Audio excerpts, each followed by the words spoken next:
From Durango Studios in Lusby, Maryland, comes the Channel 3 Public Access News Show. With your host, Southern Maryland's #1 news anchor, Richard Clark.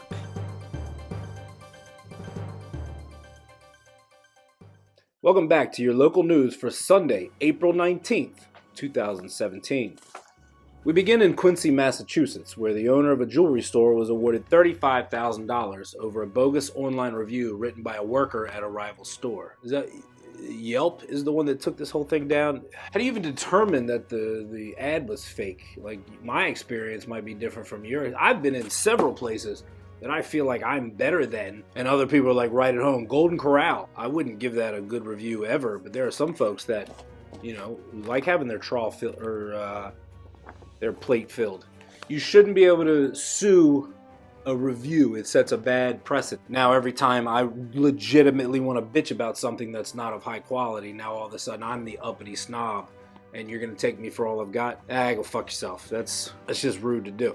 $35,000 for any bad review. He must have said some terrible, awful shit in there for them to get awarded $35,000. This isn't just, I didn't like the diamond cut. You know what I mean? You're not suing just Jared. $35,000 for a bad review. The way that you can physically, to me, sue a jewelry store over false advertising is if you ordered a diamond ring and when you went to pick it up, you paid for a $6,000 onion ring. I'm on, I guess in this, whatever, find out the owner of the jewelry store, because let them know that this show in Southern Maryland is on their side.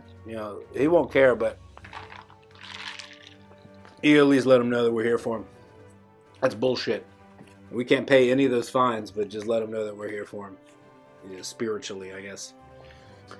Next, we head to New Zealand, where the Postal Service will be teaming up with Kentucky Fried Chicken to deliver food via its mail carriers. Now, I know what you're thinking.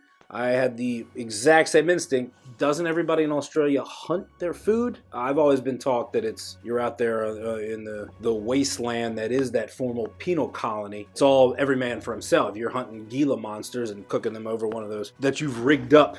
One of those things. I had no idea. I've only ever seen Mad Max, your Crocodile Dundee. I think Nemo was there. I believe Nemo was located on Wallaby Way. Yada, yada, yada. You Dory nerds. If I lived in an area that was the only life that lived there could kill me, I would ask the mailman to bring it to me too. Why have the extra trip? Why put myself on the line so that a death rattler or whatever the fuck they have over there can kill me? So I'm a pussy, and I'd like to say that everyone in Australia has the right to get fat, just like any American. But at the same time, I really think Paul Hogan, if he catches wind of this, is not going to be happy. He took down a guy in a New York City knife fight by just showing him a bigger knife. That's a man's man. Our next story takes us to New York City, where police say a 13-year-old girl was killed by an oncoming metro train while trying to retrieve her cell phone that had fallen onto the tracks. I have a hard time having sympathy for this. Look, to the family, it's a terrible, terrible tragedy, but to everyone else, couldn't imagine jumping onto train tracks for something that was non-living and not important to me. If you don't cover both of those, you have to be important to me and living. And on top of that, did she not hear it coming? Was this some sort of money train situation where Woody had taken control and sped the whole thing up, hoping to jump the tracks, and she never had a chance in hell? And if so, prosecute Woody Harrelson and or Wesley Snipes. They were in it together. Spoiler for Money Train. I guess my only guess, 13 years old, playing on her phone. I'm guessing she drops it. Let this be a lesson to kids. I believe it was the former Chicago White Sox, Jack Parkman, who said, "Don't go standing on the train tracks when the train's coming through." I think that sums everything up, you know what I mean? Jack Parkman. Before we go to the next story. Now let's go to the next story. We go next to Summerville, South Carolina, where a Pinewood High School student named Connor Campbell made waves this week when he decided to go to the school dance with his 93-year-old grandmother, a Miss Betty Jane. Gross! On paper, this looks great. You're trying to be nice. Grandma, come with me. You're ruining two things. One, it says to every girl there, this is it. He couldn't get any of us. He asked every single one of us. he had to settle with grandma. 2, and this is most important, what happens when you're out there with old Miss Betty Jane, and that happens when you hear on the sound system one of those dry hump jams. You really gonna sit out there with your grandma? You can't get out quickly because she's not getting out there at light speed. So now you gotta stay on the dance floor during that old Betty Jane's booty, you know? And all of a sudden, long story short, you've had a few drinks before prom, and now all of a sudden you wake up and you got dried Betty Jane booty juice, incest moisture all over your junk. You regret the entire thing. What's the best case scenario? You get to go home early with grandma, crochet. I don't know what happens. I don't know what grandmas do. Also, where's her social circle? She couldn't find somebody to play bridge or shuffleboard. Oh yeah, I'm free Friday night because my disappointment of a grandchild is free on Friday night because everyone else said no. It's really a sad story. I don't know why they commended it. There were several, oh, this is sweet. It's not. There's a show called Bates Motel. This shit is going to happen grandma style. Only I saw this chick in the report. She's not as hot as the chick from Departed, the therapist. Man, that was, I mean, I don't approve of him, you know, really wanting to bang his mom, but in that show, like, I get it. In other news, hang on a second. The news can wait. It really keeps things cold. In shopping news, Amazon has agreed to refund $70 million to customers whose children had made unauthorized purchases on in-app games. If I'm Amazon, I tell those parents, go fuck yourself. Out of your mind. First of all, not only do I tell those parents go fuck themselves, then I get their numbers and I call child services and let them know that they let them play on internets with no restrictions and let them buy whatever the hell they want willy-nilly. This is on you, lady. This is on you, sir, who doesn't want to watch their kid. Instead, they'd rather in-app games. So you buy a game free, am I getting that right? And then you get you addicted. So it's crack. It's crack games. They get you hooked. First one's free, get you rolling, and then boom, you're knee deep in, you're $200,000 in debt because your kid needed a sniper weapon that was for his fucking phone. And as Amazon spokesman, Amazon would like to say, I'm not the fucking parent here. You hit order, we send order. Transaction completed. I can't help it that you're not watching your kid while he's ordering Minecraft packets instead outside playing t-ball or soccer or whatever. Mine's in Korean karate. What do you call that? Taekwondo. Get him into Taekwondo. My kid's 5 years old, can count the Korean to 10. I can't do that shit. Can you do that shit? And oh, by the way, my Korean friends, you don't fucking count. Turning to technology, a virtual reality company has come up with a headset they have dubbed the Cage, as it only plays 360-degree views of Nicolas Cage movies. That is some diabolical shit. That is some send him to Gitmo instead of waterboarding. He ain't coming up with the answers. We make his ass watch Wicker Man in fucking 3D over and over and over again. He ruined both Ghost Riders. 2 Ghost Riders. Fucking spirit, he's the spirit of vengeance. You couldn't get that right. You know what pissed me off more than anything? Con Air. Okay movie. Why did they have to throw in a southern accent for no reason? Was it Cajun? Was it Virginia? I have no idea where that was supposed to be coming from. To his credit, he made some good ones.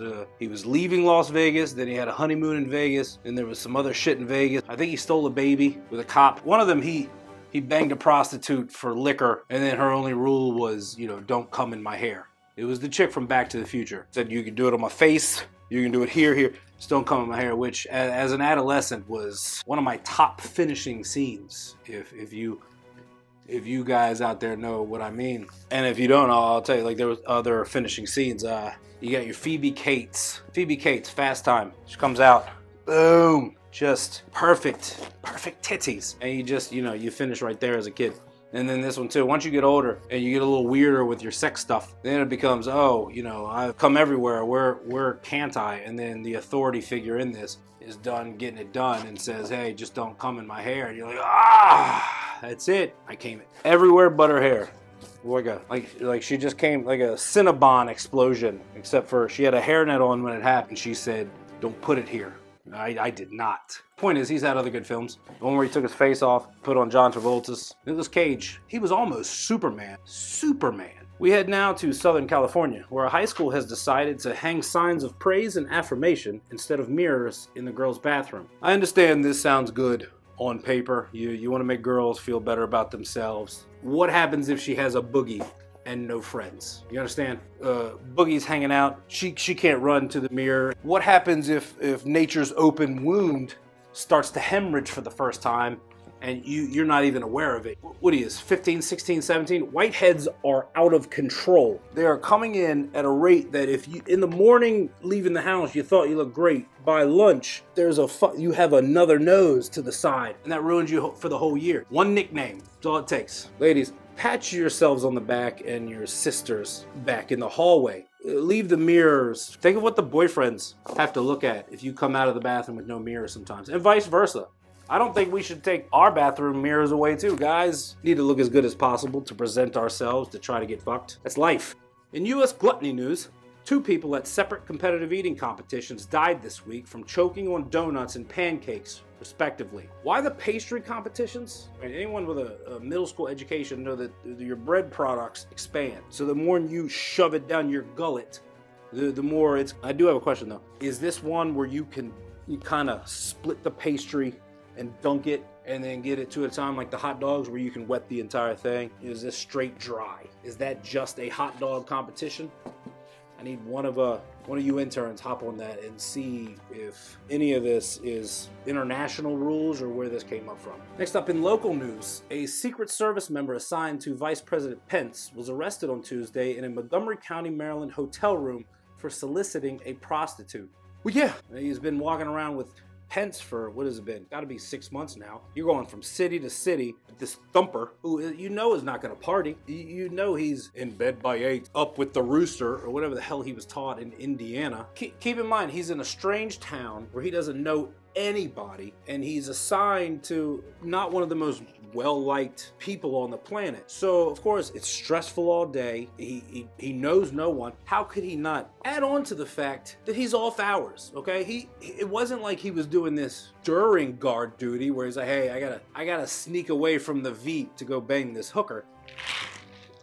The point is, you add all that up, right? All that leads me to believe you're gonna get a whore. Doesn't say there's a sad family at home saying, I can't believe daddy left us for that Maryland whore. I don't even understand why this is an issue. Should be fucking whores. It's your right to fuck whores.